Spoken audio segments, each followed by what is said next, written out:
All right, so we went ahead and we made our predictions. Let's see how close we get.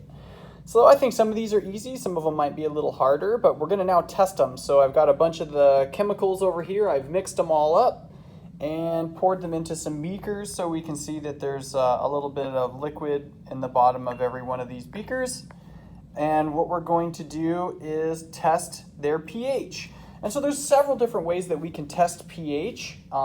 One of the ways is litmus paper. You guys should remember litmus paper. It's got basically a piece of paper and it changes colors based on the pH. So reds are down in the low pH acidic range, and then the sort of purpley blues are way up in the basic range. Anywhere in the green or to slightly yellow is fairly neutral. So a lot of times for something like 6, 7, 8, 6 and 8 are technically, acidic and basic, but in reality, calculations wise, not so much. But let's test it. So instead of dipping paper into all of these, since I'm kind of juggling things, the chemical that they put on the paper is it's a mix of different indicators. And so I have it's called universal indicator. And basically this will turn colors to reflect what we have here. So with the acid, we'll go ahead and start there. So the HCl, we expect it to be an acid because of that H in front. So let's go ahead and put a couple of drops into this and we'll give it a swirl.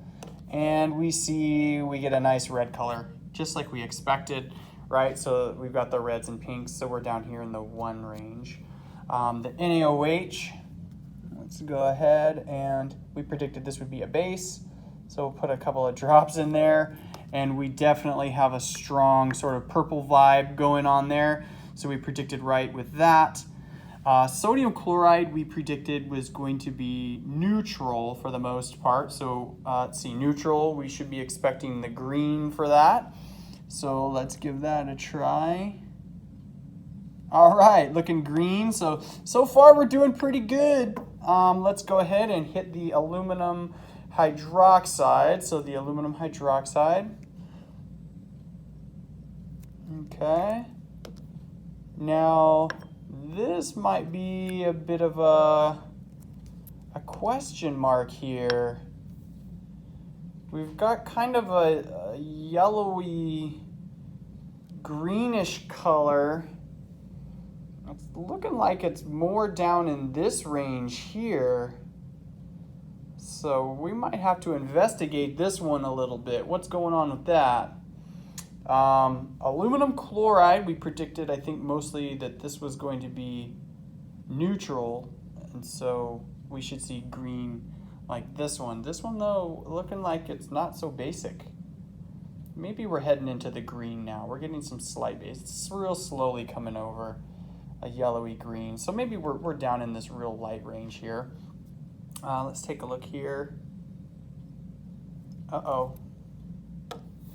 There's no question there. That is not green. That is acidic. AlCl3. We thought it was neutral. It's acidic. Oh no! There's something else going on here. We need to take a look and see what's happening with this. Why is this one red? This one I think we're okay. I think we went safe on this one. It's basic, but not very basic. However, this one doesn't match at all. So that's our goal today. There's chemicals that they appear to be neutral that aren't, and we need to learn how to catch that.